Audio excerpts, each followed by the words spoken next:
لو أنزلنا هذا القرآن على جبل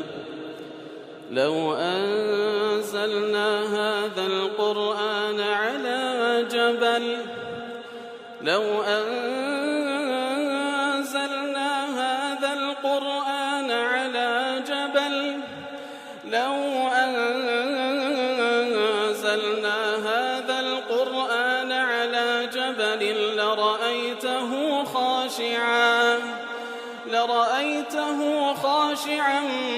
متصدعا من خشية الله وتلك الأمثال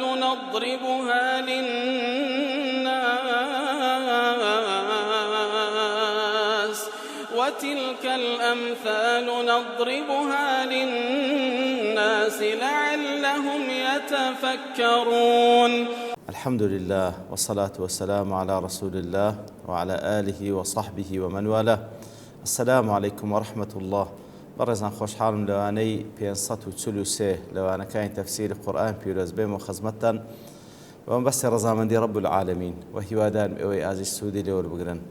أعوذ بالله من الشيطان الرجيم. بسم الله الرحمن الرحيم. يعلموا أن الله شديد العقاب وأن الله غفور رحيم. والخوشويستان لدواي أويك لسنآتي رب العالمين باسي لا أو أحكاما نكر كتايبة أو كسيك لجير إحرام دا كبتايبتي ناكري بهيت شيويك راو بكاتا إثل لدواي أوا خواي قول سبحانه وتعالى لدواي أوي كواباس لأحكام دكا أو زاد فرمي بزانا كالله ببي قمان سبحانه وتعالى سزاي تند ولا برامبرج دا الله سبحانه وتعالى غفور رحيم.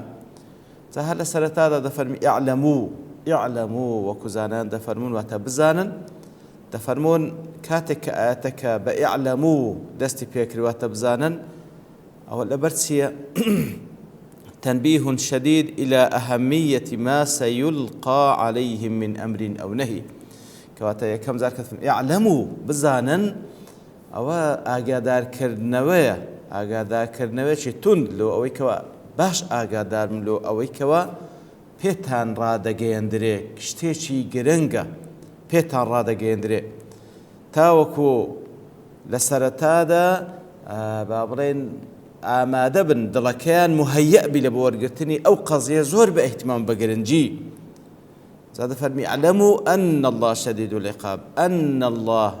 دیارە وەکگوتمان لە بۆ تەئکید واتە بێگومان الله سبحانه وتعالى کە سزا بدە سزای زۆر توندە کەواتەوە وعید و هەڕەشەیە لۆ ئەو کەسانی کەوا سنوورەکانی خوا دەبەزێنن وعید و هەڕەشەیە لۆ ئەو کەسانی کەوا مصرن لەسەر بزاندني سنوركاني خوا بلام لبرامبر وأن الله غفور رحيم بلام بيقمان الله سبحانه وتعالى هم غفورة هم رحيمة كواتا غفورة واتا بابنين بمغفرتي خواهي سبحانه وتعالى بمعنى ستر تجاوز دي هم قناه تاواني بندكاني ستر دكا هم تجاوزي دكا وسزايا النادا ورحيمشا وبتايبتي برامبر بإيمان داران وكان بالمؤمنين رحيما كواتا رحمانيتي خوا سبحانه وتعالى مسلمان وكافر قرتيته ولا دنيا بلام رحيم كيقلنا وفيروزكاني رب العالمين لسر وزني فعيل ديار التايبة بإيمان داران بتايبتيش لآخرة دا لو وكل سرتاي بابنين سورة تكاري أخذ لسرتاي تفسير كذا كاتك وباسمنا بسم الله الرحمن الرحيم كر الرحمن الرحيم. الرحمن سر وزن فعلانة تدل على الرحمة الواسعة بلقي لسر رحمة فراوان رب العالمين. الرحيم لسر وزن فعيلة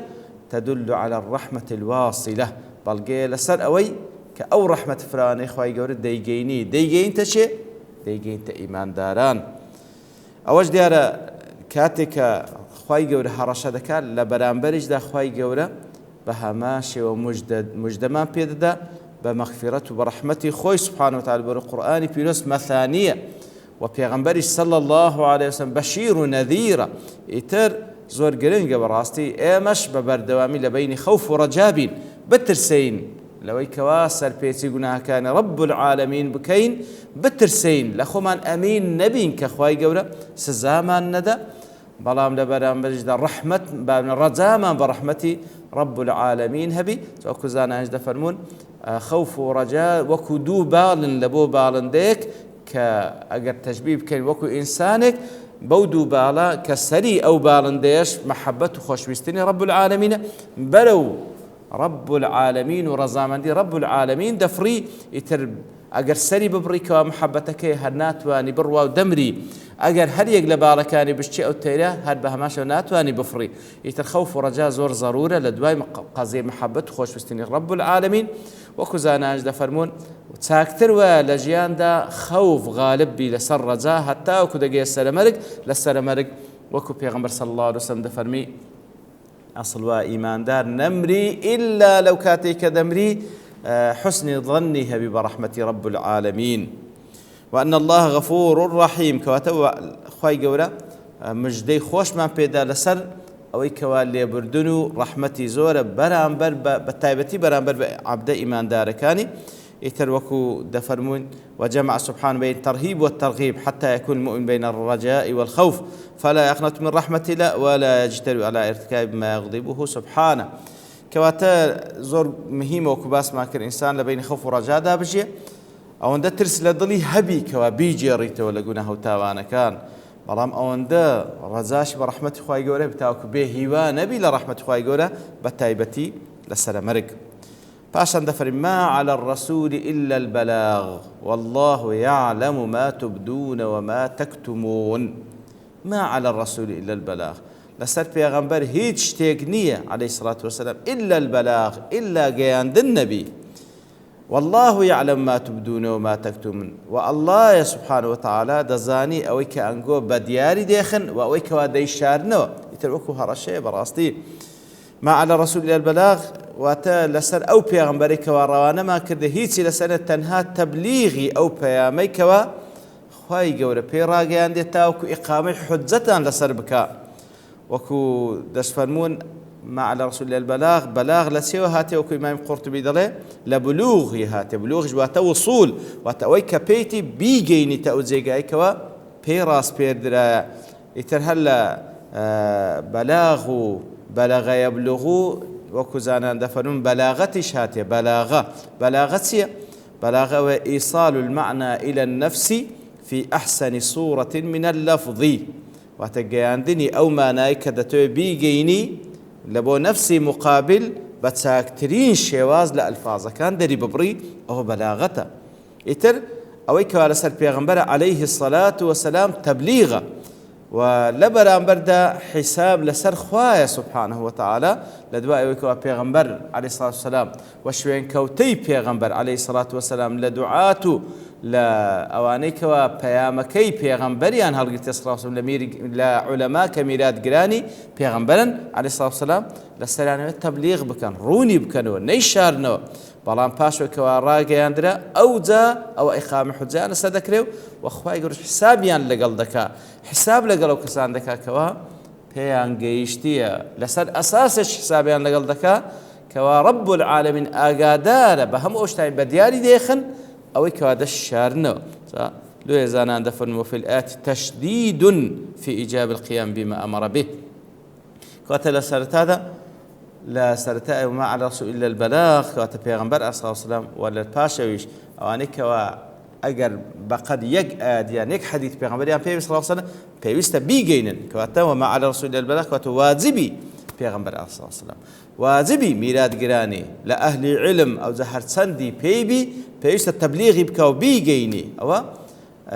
بابنا لسرتاكي أو بلغي لسر أوي كوا بيويستا أوي كبي راس بيردرا بيجيني ولا دواي أوي كوا بيغمبر ديجيني صلى الله عليه وسلم وإقامة حجة ذكره لو حالتي واجب أواني كوا بيانجشتيا التزام بيه وكان طاعتي عن هبيد جورالي لبو فرمان كان إخواب بيغمبر إخواب كان هج عزريان نامين لو إكوا بلين نازانين والله يعلم ما تبدون وما تكتمون أوي كوا لخير ولشر ئەنگۆ ئەنجامی دەن ئەوەی بە دیاری دێخن ئەوەی ناو دڵ و دەروونتانە و دەیشارن ئەوەی لە پێشچاوی خەڵکی دەیکەن ئەوەی بە تەنها ئەنجامی دەدەن رب العالمین هەمووی ئاگادارە و لەسەر ئەو ئەساسەش خوای گەورە سبحانه وتعالى حسابتان لەگەڵ دەکات کەواتە سنەتی خوای گەورە ئەوەیە کە وما كنا معذبين حتى نبعث رسولا خوای گەورە سزای هیچ کەسێک نادە هەتا پێغەمبەری لۆڕەوان نەکە یان شوێن کەوتەی پێغەمبەر صلی الله علیه و سلم کەوا پێی بگەینی پاشەوەی کەوا پێی گەیشت ئەو جا خوای گەورەش ئاگادارە بۆی کەوا ئەو هەڵوێست و موقفی چ دەبی لەسەر ئەو ئەساسەکەوە خوای گەورە ئاگاداری ظاهیر و باتینی ئەو هەموو ئینسانێکە خوای گەورە حسابیان لەگەڵ دەکاتن لدواء ودفن قل لا يستوي الخبيث والطيب ولو أعجبك كثرة الخبيث فاتقوا الله يا أولي الألباب لعلكم تفلحون واتا أي پیغمبر إخوة عليه الصلاة والسلام بيان رابقين لا يستوي الخبيث والطيب بيسو باق وكو يقنين ولو أعجبك كثرة الخبيث أجر خەبیثەکە و پیسەکە هەندە زۆریش بوون سەرسام بووی بە ژمارەی زۆری پیسەکەش بەڵام پیس و پاک وەکو یەک نین فاتقوا الله يا أولي الألباب لعلكم تفلحون دەی ئەو کەسانی کەوا ئولی الألبابن خاوەن عەقلێکن کەوا کاکڵەی عەقلە و دانەپۆشرایە بە هەوا و ئارەزوەکان تەقوای خوا بکەن لعلكم تفلحون تاوەکو سەرفرازی دنیا و قیامەت بن ولا كاتك هذا فيلم قل لا يستوي الخبيث والطيب وكزانان دفنون أو حكمة عامة لو يكوا لا رب العالمين لا رب العالمين باكو بيز وكو يقنين باكو بيز وكو يقنين أو ذا باكو بيز لهمشتك لا أشخاص لكسكان كساني باك وكو كساني بيس نين وكو خواهي سبحانه وتعالى سندين زي قادة بس لو حقتك دي أم نجعل المتقين كالفجار يعني كل بي متقي فجار لا إخوة يقولوا نخير شتوانية كواتا بيسو باق لا إخوة يقول بهيج شيويق وكو يقنين أو وكو لأشخاص وهروها لكارو كردوكان كردوي باكو بيس لا إخوة يقولوا وكو يقنين وهروها لأموال مال حلال وحرام وكو يقنين وهموشتك يتلر ده وكو دفرمو قصد به الترغيب في صالح العمل وصالح وحلال المال كاتلير دا كاتك هذا فرمي بيسو باق وكو يقنين لهموشتك لير دا هاندان لبو إيمان داران مصر بن لسر كردوة ساكا كان مصر بن لسر أوي مالي حلال بدزبين هموشتك باق بدزبين لقل أو كسانا بن كباكن دور كونو لو كساني كبيسن خويان دور بقرن لمالي حرام خويان دور بقرن لكردوي خراب كوان هموي بيسن وهروها وكو زانان دفن من نكهر لكارو كردو كان بلكو حتى لاعتقاد بيرو باوريش بهمان شوا بيس أو اعتقاديك وباطلنا حقا وهروها لقصة كردن درو بختان وهاو شوي أنا بيسن وهروها لكارو كردو كانش همو أوشتانك أخواي قورا حرامي كده بيسن والطيبيش أوشتانيك وأوشتت ساكانيك وأخواي قورا سبحانه وتعالى حلالي كردي وعقلي سليم قبولتي يتر أوشتان بهما شو عقيدي باك عقيدي باك وراس تدرست قسي راس تدرست وهروها كردوي تساق وأنا هموي طيبا إمام رازي رحمة خوای لێبی دەڵێ خەبیث و طیب دوو بەشن خەبیث و طیب دوو بەشن یەکێکیان هەر یەک لەوانواتە دوو بەشن لە خەبیث و لە طیب جسمانیمان هەیە و هەروەها کە جسمانی طبعا مەبەستی لە شتی ظاهر و جسمە دەڵێ هەموو کەسێک لایەنی جسمی هەیە و دووەم بەشیان بەشی ڕوحانیە ئیتر پاک و پیس هەم لە جسم هم لشتي ظاهر هم لروح وهم لشتي باطن من هي وكي بايم راز دلي يتر دلي بيسترين بيسات يكاني روحي بريتي لزهل معصية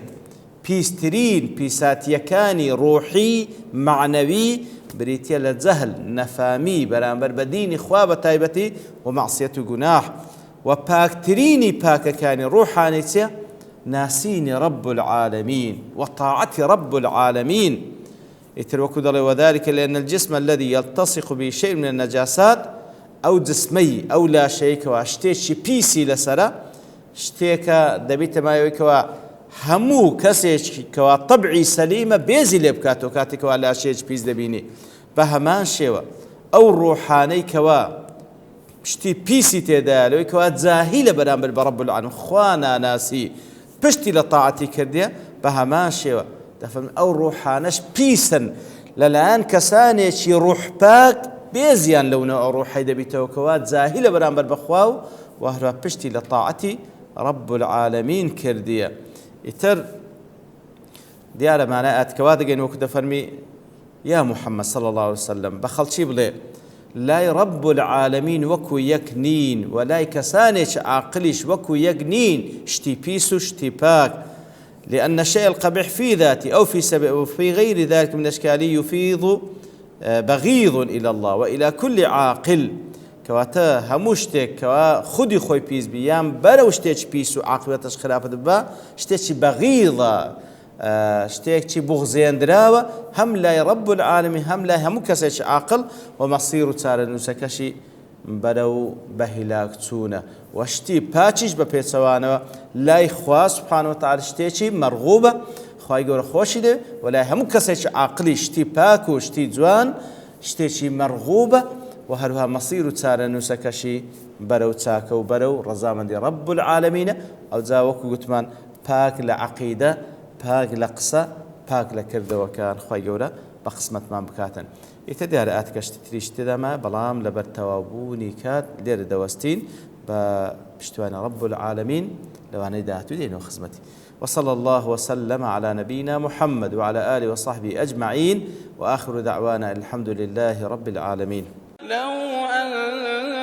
أنزلنا هذا القرآن على جبل لرأيته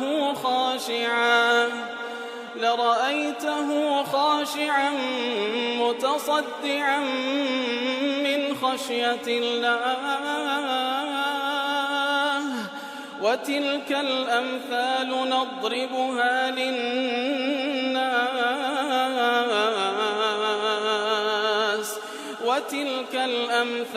نضربها للناس لعلهم يتفكرون.